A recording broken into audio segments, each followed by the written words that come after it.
Bienvenidos. Esto es Fuera de la Caja. Yo soy Macario Esquetino y le agradezco mucho que me escuche en esta revisión de la última semana de marzo. Terminó ayer domingo 30 de marzo, hoy es 31, lunes estoy grabando para usted.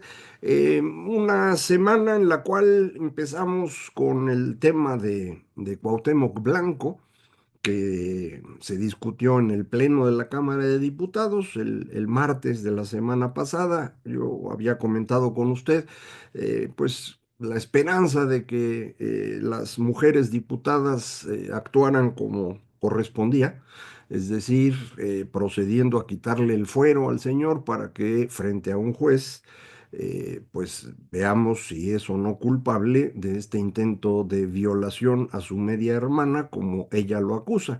Eh, Desafortunadamente no fue así. Las diputadas no solo no se unieron en contra del señor, sino que un grupo considerable de ellas lo apoyó mientras hablaba en tribuna de manera ilegal, es decir, no tenía derecho a hablar, pero pues ya ve usted cómo ahora funcionan las cosas. Lo dejaron hablar y las mujeres, algunas de ellas, no todas, claro, este grupo de mujeres pues lo apoyaba gritando: no estás solo. Es algo deplorable. Además de esta acusación, que es importante porque es el tema de las mujeres que tanto han insistido, trae un montón de acusaciones por corrupción que deberían ser suficientes para que el señor fuera procesado. Insisto, frente a un juez puede mostrar su inocencia, o puede ocurrir que no le demuestren ser culpable como debería ser. Sin embargo, pues no va frente al juez porque tiene fuero. Usted recordará que en el sexenio pasado nos dijeron que el fuero se acababa, una mentira muy grande como puede ver. Eh, Otra vez la idea original del fuero parlamentario es que quienes están ahí puedan decir lo que quieran, no que puedan hacer lo que les dé la gana, son dos cosas totalmente distintas. Se fue usando de manera inadecuada este fuero desde el siglo XX y ahora, bueno, pues ya estamos acostumbrados a que un político está por encima de la ley siempre y cuando mantenga su lealtad al grupo que tiene el poder, y es el caso que vimos la semana pasada. Eh, Ayer domingo inició el proceso electoral de los jueces en México, una tragedia monumental. Como sabe usted, en ningún país del mundo se eligen los jueces, magistrados y ministros como se va a hacer aquí en México. Esto pues pone en manos de quien financie las campañas y de quien lleve a los votantes quién va a tener el manejo de la justicia. Esto significa que pueden ser grandes empresarios, de estos empresarios compadres que tanto daño le han hecho a México, pueden ser los grupos del crimen organizado y sin duda será también el grupo que está en el poder quienes lleven a sus candidatos a las sillas que se están disputando, de manera que la justicia queda, si estaba lejos de usted, ahora queda mucho más lejos. Un buen ejemplo de cómo la justicia se está utilizando en beneficio de estos grupos, es las multas que se están cobrando a personas que han acusado a ciertos políticos. Por ejemplo, el señor Castañé, veracruzano, que acusó durante la campaña electoral del año pasado a la señora Rocío Nale de tener muchas propiedades que no podía demostrar el origen de los recursos para adquirirlas.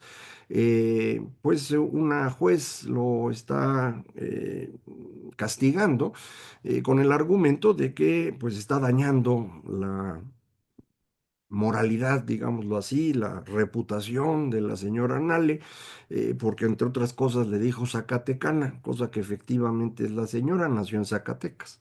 Lo mismo está ocurriendo con el rector de la UNAM y otro alto funcionario directivo de la FES Aragón, los cuales están siendo castigados para que paguen, creo que 15 millones de pesos cada uno, a la señora Yasmín, la ministra, no a ella, perdón, sino a la asesora de la tesis de la ministra Yasmín, porque pues dañaron su reputación al demostrar que la señora, esta asesora, pues había dirigido cuatro tesis idénticas, todas ellas, evidentemente al menos tres copiadas de la original, si no es que todas son copiadas.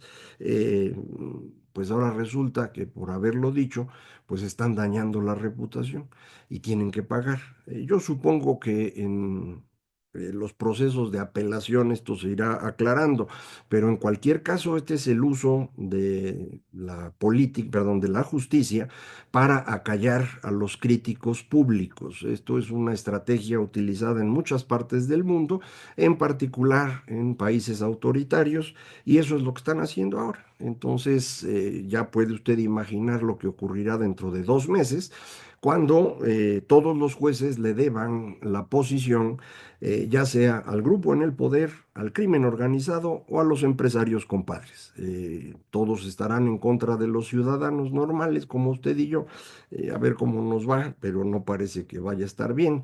Esto, pues, me imagino que va a complicar el funcionamiento de la economía en México, porque para hacer negocios es importante tener claras las reglas, y si las reglas van a ir cambiando, y si quienes van a imponer las reglas están trabajando para nada más un grupo, bueno, pues todos los demás preferirán hacer negocios en otros países. Esto se suma a una dinámica económica ya muy negativa que tenemos en México, lo hemos platicado varias veces, porque esto pues era muy claro desde diciembre.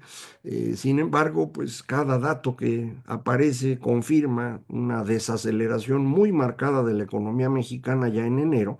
Y para el mes de febrero, el primer dato importante que tenemos viene de comercio exterior. No, no es el único que hay de febrero, pero es el más importante porque es el que nos puede señalar el impacto de Donald Trump. Recuerde usted, él llega a la presidencia el 20 de enero, empieza a aventar decretos para todos lados y entre tantas cosas, pues la amenaza de los aranceles.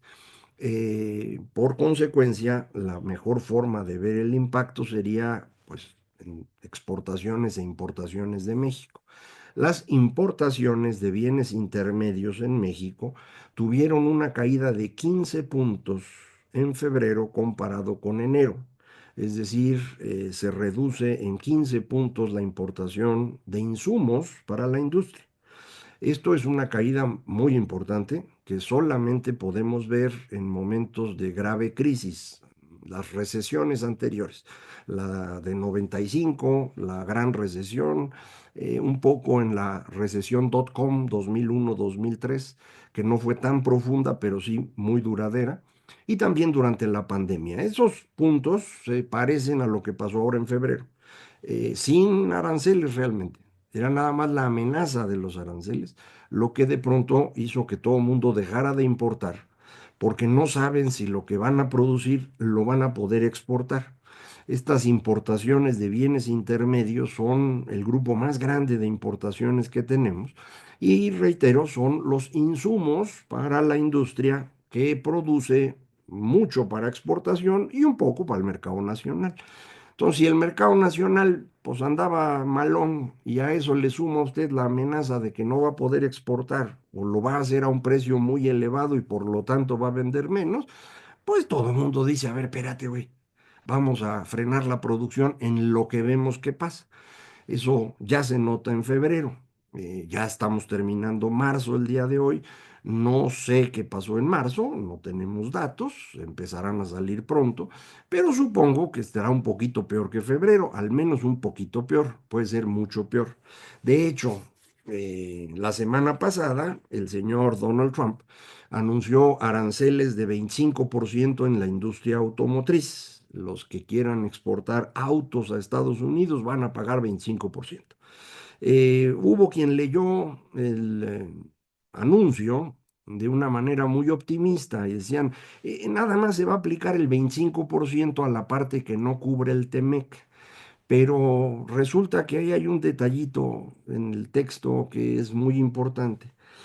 No habla del contenido de origen norteamericano, habla del contenido de origen estadounidense. Esto es realmente importante.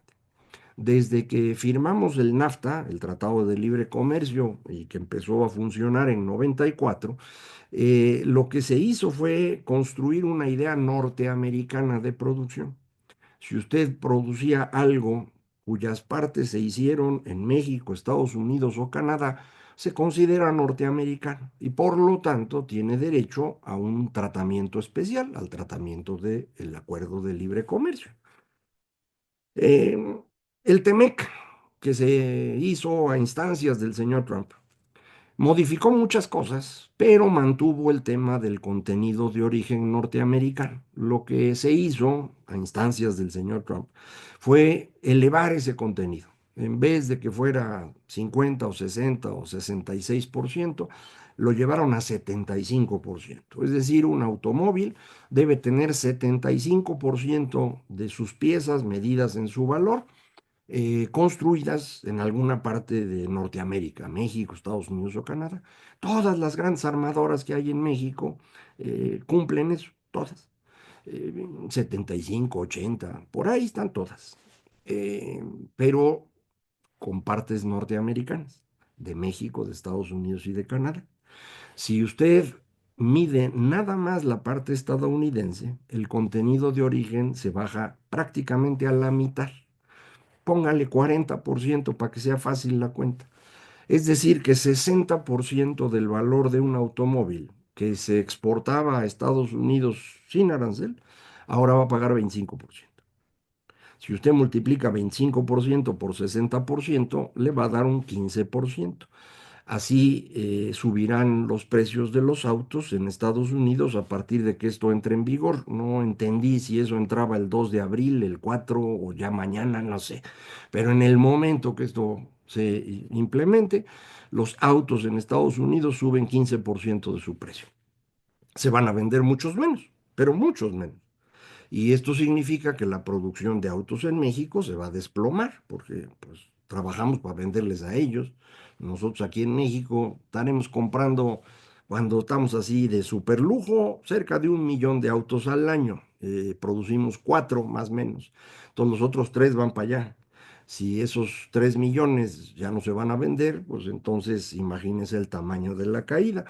Uno puede pensar así a ojo, no, no he hecho las cuentas, pero a ojo yo pensaría que se puede reducir la producción automotriz en México fácil en 25%. Y una caída de 25% en la industria automotriz que se mueve hacia otros sectores, autopartes, metales, etcétera, pues va a ser un impacto considerable en nuestra economía. Ya no estamos hablando de lo que decía la OCDE, ¿no? Una caída del 1% en el PIB. No, estamos hablando de una caída realmente importante. Pero más allá de lo que esto finalmente tenga como efecto en los numeritos, que insisto, hay que calcular, estoy hablando a ojo, ¿no? Más allá de esto, lo que significa este anuncio del señor Trump es que el TEMEC dejó de existir. Y eso es a mí lo que me tiene muy preocupado, realmente muy preocupado. Si ya no hay Norteamérica para el cálculo de automotriz, pues ya no hay Norteamérica para nada. Es decir, Estados Unidos por su lado y México y Canadá por el suyo. Y bueno, vamos a seguir vendiendo y todo, pero ya no va a haber un trato especial. Se acaba el bloque comercial de Norteamérica. Terminar con el bloque comercial de Norteamérica cuando la globalización está terminando, pues a mí me parece una gran tontería. Sigo sin entender qué se gana, es decir, qué gana Estados Unidos. Me siguen diciendo que lo que pasa es que esto va a mover las plantas automotrices a Estados Unidos. Pues eso no va a pasar. Y no va a pasar por dos razones. Ni tienen el dinero, ni tienen a la gente para hacerlo. Aunque parezca extraño, la economía más grande del mundo, Estados Unidos, no tiene suficiente capital para invertir en nuevas empresas, no lo tiene. Para poder invertir, usted necesita financiar la inversión y eso se financia ahorrando. Usted puede ahorrar en un país de tres formas distintas. Lo que ahorra el sector privado, las empresas, los hogares, lo que ahorra el gobierno y lo que ahorra el resto del mundo que lo trae al país que estamos analizando. Eh, en Estados Unidos, el déficit del gobierno ha ido creciendo de manera importante, eh, y lo hizo más todavía con la pandemia. Eh, Mucha gente cree que Estados Unidos es una economía muy diferente a las europeas y no tiene estado de bienestar. Son creencias que no tienen fundamento. El 70% del gasto del gobierno federal estadounidense es gasto social. Es pago de pensiones, pago de salud, esta cosa especial de salud que llaman Medicare, cosas de esas. Eh, 26% lo gasta Estados Unidos en pagar intereses sobre su deuda y en defensa nacional, mitad y mitad. Entonces, 96% del gasto del gobierno estadounidense está amarrado. No puede usted bajar el costo financiero a menos que bajen las tasas de interés, cosa que se ve difícil en este momento porque la presión inflacionaria está creciendo gracias a las medidas del señor Trump. Lo de defensa dicen que lo quieren bajar con que Europa se defienda sola. Hombre, eso no pinta en las cuentas. Y Estados Unidos necesita, si quiere seguir siendo la potencia global, tener presencia en un montón de lugares que tiene en el mundo. Si suelta esos lugares, deja de ser la potencia hegemónica. Y si lo deja de ser, pues eso de que el dólar es la moneda de reserva empieza a ponerse en riesgo. Y si eso ocurre, la economía entera de Estados Unidos está en problemas. Por eso, insisto, no entiendo la lógica. Eh, Todo el ahorro del sector privado estadounidense tiene que utilizarse para financiar al gobierno. Es decir, el gobierno de Estados Unidos no solo no ahorra, gasta tanto que se come todo el ahorro de los estadounidenses.